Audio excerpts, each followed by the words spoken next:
वाईट व्यक्ती आणि काटे यापासून वाचण्याचे दोनच मार्ग आहेत. एक तर त्यांना पायाखाली चिरडून टाका, नाहीतर त्यांच्यापासून लांब राहा. सोपं आहे. चांगल्या जीवनाचे रहस्य मज्जा करण्यात नसून अनुभवातून शिकण्यात असते. कॉलेजमधल्या डिग्रीपेक्षा आयुष्यातल्या शाळेत शिकणारा विद्यार्थी आयुष्यात कधीच नापास होत नाही. जो आपल्यासाठी, आपण त्याच्यासाठी, केव्हाही, कधीही आणि कुठेही. पायाला स्पर्श करून जाणाऱ्या त्याच लाटा असतात, ज्या मोठ्या मोठ्या बोटी बुडवण्याचे त्यांच्यामध्ये सामर्थ्य असते. जर नशीब काही चांगल्या गोष्टी देणार असेल तर त्याची सुरुवात कठीण गोष्टीपासून होते. आणि जर नशीब काही अप्रतिम देणार असेल तर त्याची सुरुवात अशक्य यापासून होते. चेहरा सुंदर असला म्हणजे माणूस चांगलाच असेल असं नाही. त्यासाठी मन खूप छान असावं लागतं. झुका तितकंच जितकं ते बरोबर आहे. विनाकारण कोणासमोर झुकल्याने त्यांच्या नजरेत आपली किंमत शून्य होते. पोटाच्या वर खाल्ल्याने किंवा लायकीपेक्षा जास्त इज्जत दिल्याने ते पचतच नाही. आज केक पाहिल्यानंतर एक विचार मनामध्ये आला. त्याचा आकार गोल, खोका चौकोनी आणि तो खाताना त्रिकोणी. तसेच आयुष्यात काही माणसे पण असतात. त्यांचे विचार वेगळे, वागणूक वेगळी आणि खरं काही वेगळंच असतं. गप्प राहाल तर दुनिया तुम्हाला गुलाम बनवेल आणि योग्य तिथे स्वतःसाठी लढलं तर हीच दुनिया तुम्हाला सलाम करेल.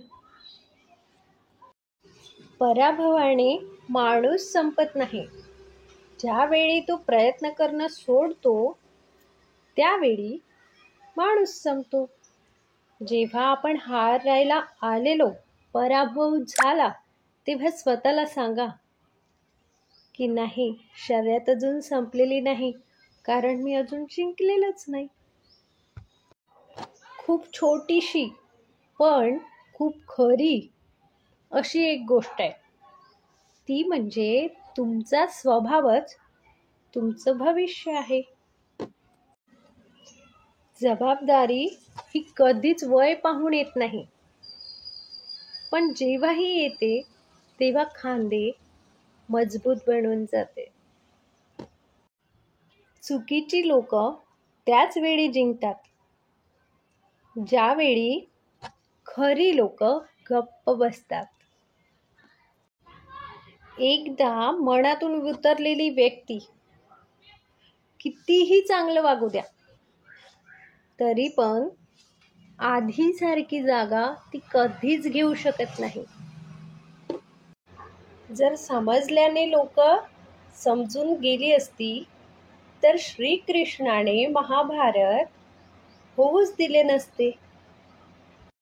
आपल्यासाठी कोणीही नाही, परंतु आपण सर्वांसाठी आहे.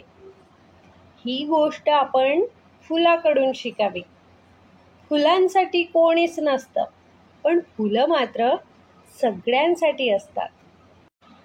सगळ्यांसाठी सगळं काही करूनही सगळेजण ज्याच्यावर नाराज असतात तो घरातील कर्ता व्यक्ती असतो.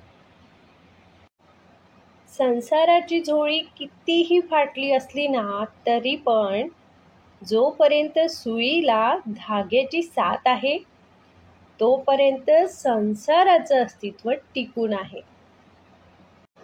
नातं तेच चांगलं असते आणि तेच टिकून असते ज्याची सुरुवात आपुलकीने होते, गरजेने नाही. स्वतःच्या भावाला किंवा बहिणीला हिंमत दिली ना आणि किंमत दिली ना, तर कोणाची बिलकुल हिंमत होत नाही की त्याला कमी लेखावं. एखाद्याच्या भल्यासाठी चंदनासारखे झिजा. फक्त काळजी इतकीच घ्या की समोरच्याने तुम्हाला लाकूड समजू नये. जगातील सर्वात सुंदर रोपटे विश्वासाचे असते आणि ते कुठे जमिनीवर नाही तर आपल्या मनामध्ये रुजवावे लागते. नात्याच्या एकूण 5 पायऱ्या असतात. आवडणे, स्वीकारणे, पाहणे आणि हवे असणे. या 4 पायऱ्या अगदी सोप्या असतात, पण 5वी पायरी मात्र खूप कठीण असते. ती म्हणजे निभावणे.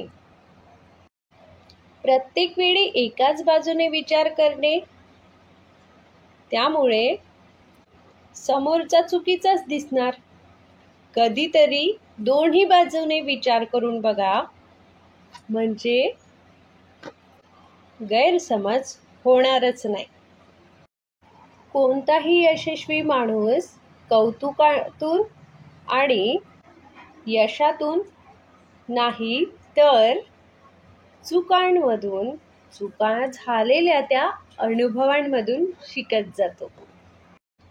ओंजळ आनंदाने भरली असताना ती सांडायच्या आतमध्ये इतरांना देता आली पाहिजे.